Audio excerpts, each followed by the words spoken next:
Satu peringatan. Kita baca peristiwa Isra' wal Mi'raj. Kenapa Nabi kita sehingga dimuliakan oleh Allah Subhanahu wa taala, sehingga dijemput oleh Allah Subhanahu wa taala, sehingga ke langit yang ketujuh, Sidratul Muntaha, Aras, Kursi, sampai Mustawa. Kerana Rasulullah sallallahu alaihi wasallam adalah hamba kepada Allah. Tidak ada darjah yang paling tinggi di sisi Allah adalah hamba. Allahumma salli ala Muhammad.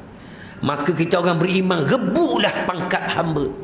Walau terpaksa kita tinggalkan anak, isteri, harta benda, segala-galanya demi untuk meraih hamba kepada Allah, kita akan bahagia.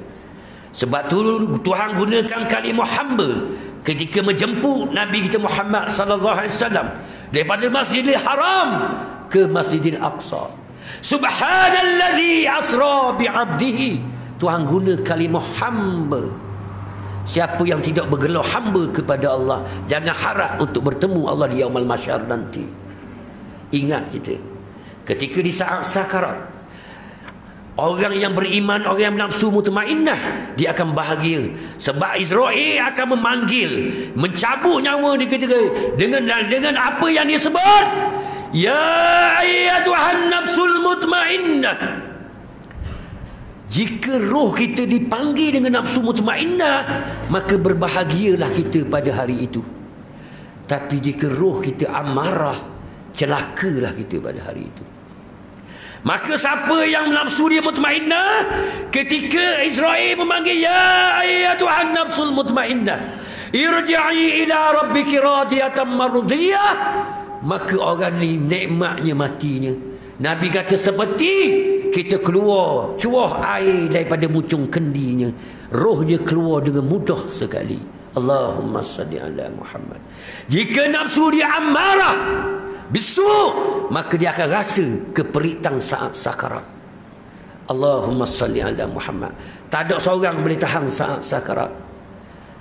Al-Quran beritahu kepada kita, Nabi beritahu kepada kita, ulama beritahu kepada kita tentang saat sakarat. Jangan main-main. Siapa nak rasa sedap mati, tak sakit, carilah darjah pangkat kita, sijil mutmainnah. Walau terpaksa kita makan sedikit, walau kita terpaksa tidur sedikit, walau kita terpaksa tahan lidah kita daripada cakap benda-benda yang tidak bermanfaat, demi untuk meraih mutmainnah sebelum kita nyawa di halqah.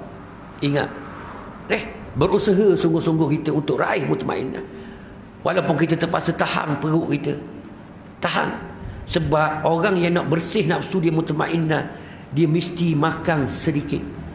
Kurang makan, kurang tidur, kurang cakap, kurang belaka semua.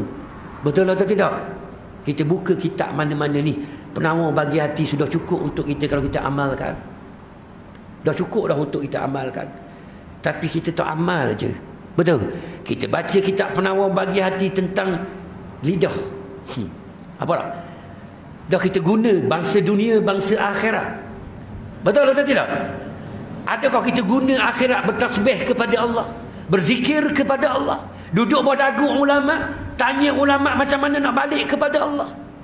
Dah, kita tak guna lidah kita. Syukur dengan lidah kita. Comel dah kitab. Penawar bagi hati comel. Apa baca kok kitab penawar bagi hati di masjid-masjid surau-surau. Tak ada dah khani fardu ain. Ngaji. Ngaji tapi amalkan. Jangan makan banyak. Tubik seladi makan sedikit, walaupun siakap pisang. Kau nak bela. Saya siakap pisang mau. Berapa sekilo? Pang lagi. Acu nak tambah. Ingat Nabi kata, dah berhenti ketika nak penawar segala penyakit. Nabi kata penawar segala penyakit, berhenti ketika nak tambah, berhenti. Itu penawar.